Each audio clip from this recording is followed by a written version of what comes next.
But school settings are incredibly overwhelming from a sensory standpoint for these kids. And I have kids who they are not tolerating the school setting. And, we might truncate their day to like half days, and they don't go to school on Wednesdays. And then they can tolerate being there for 3 hours. But the school setting can be incredibly overwhelming. And when you think about how these boys' brains are processing information and not really regulating well, and then we put them in a very overwhelming setting, and we're expecting them to learn, and we're confused why they're not learning at the same rate as other kids, seems sometimes like a ridiculous place to be operating from a bunch of adults. But alas, here we are. And so they're just really asked to do things that are really unrealistic at times. There's a lot of physical demands associated with completing schoolwork that become hard, and that sometimes teachers just don't think about, right? Like, do they need to learn cursive? Probably not.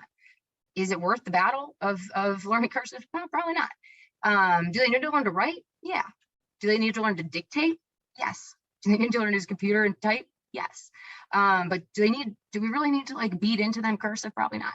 Same thing with like other demands, right? So they'll, sometimes teachers will be unwilling to modify writing demands for homework assignments, right? And it's like, is it a writing assignment? If it's not a writing assignment, then they shouldn't have to do their answers in written format. They need to just show you that they know it. I mean, it's a writing assignment. Sure, we want to know how to write.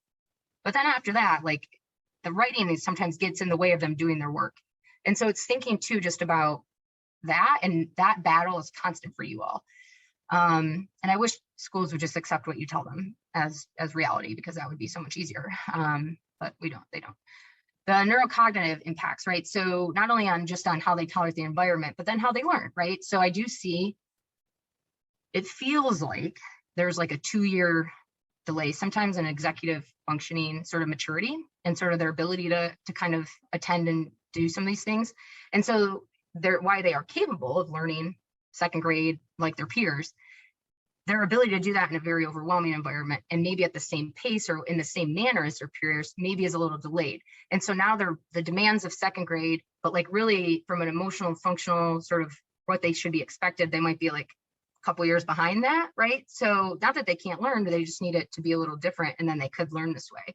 And so they're kind of always like that mismatch is occurring sometimes in the academic settings that can paint a kid as looking like a different type of learner or an incapable learner, and they're not.